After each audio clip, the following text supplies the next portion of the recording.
Herodotus, The Battle of the Eclipse, for Ellery in Texas, who loves all things to do with the planet Earth. Hello, this is Bertie, and I'm here with my latest story based on the histories of Herodotus. Now, if you're up to speed with your Greek mythology, you will know that the ancient Greek god of the sun was a chap called Apollo. If you don't know that, then don't worry, because we have a handy guide to the Greek gods and goddesses on storynori.com, and you can check it out. Apollo was supposed to get up early in the morning and hitch the sun to the back of his chariot. He would then spend the rest of the day pulling the great fiery orb across the skies. It's a pretty story, but you might think that the Greeks were a little bit simple to actually believe it. Well, as it turns out, not all of them did. Listen on to find out what some of their greatest thinkers knew about what was really going on in the skies. This is a story about a battle in which two great empires of the East came face to face. One was the Lydian Empire, which covered most of what we now call Turkey. The other side was a new power, a people called the Medes. We're going to be hearing much more about the Medes later on in the histories. For now, I will tell you that they came from the Zagros Mountains in the northwest of the place we now call Iran. They were fierce warriors who swept speedily across great distances on horseback. They had already conquered their former master, the Empire of Assyria, and had made friends and allies with another great power of the East, Babylon. Their next target was the Empire of Lydia, which was rich in gold and which looked out onto the Mediterranean Sea and many other great prizes further afield. If the Medes conquered Lydia, they would be well on the way to becoming masters of the known world. Not bad for a bunch of wild horsemen from the mountains. The Medes attacked Lydia, but soon discovered that they had come up against their toughest adversary yet. Like the Medes, the Lydians were strong fighters on horseback. Herodotus tells us that the war lasted 6 years. In the final year of the war, they fought a battle by the banks of the river Halys in eastern Turkey. Both sides fought long and hard, with neither army getting the upper hand.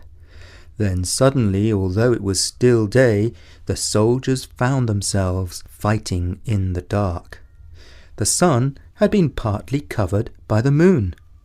It was what we call an eclipse, and to many of those on the battlefield it seemed like a signal from the gods, for who else has power over the sun and the moon?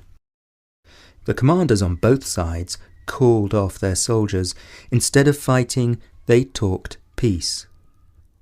They agreed that the daughter of King Alyattes of Lydia would marry the son of King Cyaxares of the Medes. The family bond was meant to ensure that the peace was lasting. Then they swore a blood pact, in which the leaders on both sides cut the skin on their own arms and licked each other's blood. If it sounds yucky, it was far better than shedding much more blood on the battlefield. In actual fact, the peace lasted around 30 years, until it came to a shattering end when one great empire fell and another triumphed. Now, many dates in ancient history are somewhat vague, but in this particular case, we know that the Battle of the Eclipse took place on the 28th of May in the year 585 BC. How can we be so precise? Well, an eclipse happens when there is a new moon that comes between the Earth and the Sun. It's all to do with the rotation of the Earth around the Sun and the Moon around the Earth. Modern astronomers use mathematical formulae to work out exactly when eclipses happened in the past and when they will happen in the future. In fact, if there's going to be an eclipse, you can hear about it on the news before it's actually happened. But could an ancient Greek have predicted an eclipse?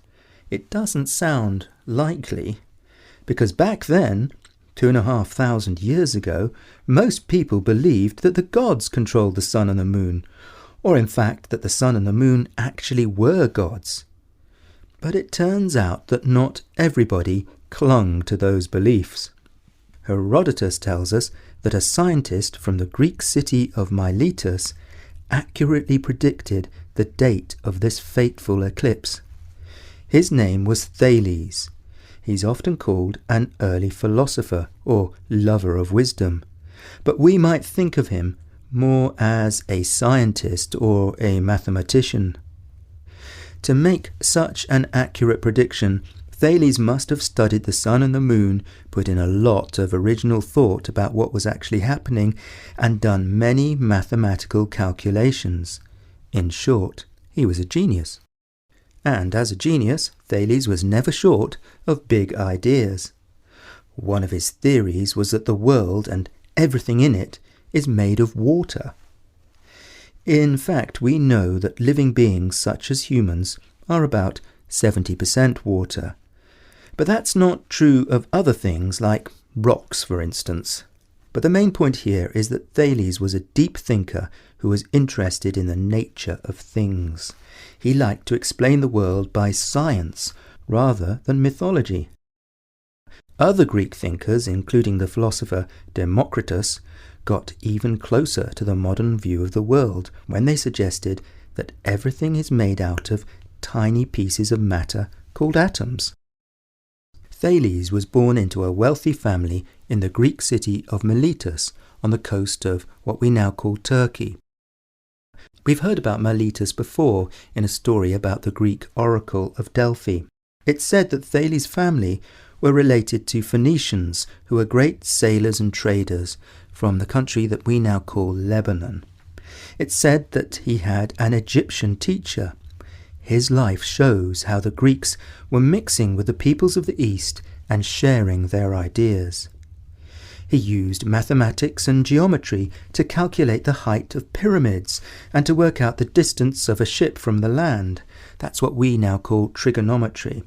He discovered that the year has 365 days in it, and he was able to predict events like solar eclipses.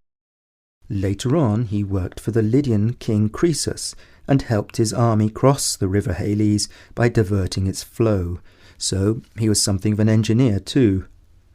Thales was known as one of the 7 great sages or wise men of Greece. Herodotus, as a historian, is another example of how the Greeks liked to inquire into things and to explain them rationally. It was a time when the Greeks and people of the Near East were interested in everything. There was an explosion of science, philosophy, history, drama, poetry, storytelling, art, architecture, medicine, politics, and exploration of the world. They were perhaps the most curious people who've ever lived, which is why I find this period of history so fascinating. And I am delighted to dedicate this story to Ellery in Texas, who recently turned 6 years old. I'm told she loves all things to do with the planet Earth. Well, this story has been a little bit about the sun and the moon as well as our world, but they kind of all go together. In any case, Ellery, I hope you found this story interesting and that you had a wonderful birthday. Next time, I'm going to tell you about the most famous Lydian king of all. His name was Croesus. There are many stories about him, some factual and some perhaps a little bit more like legends. All of them are fascinating. And if you would like to support us on Patreon, then you will be helping us spread a little education and enlightenment around the world. Please consider becoming part of what we are doing. The link to our Patreon page is on our website. For now, from me, Bertie, at storynori.com, goodbye.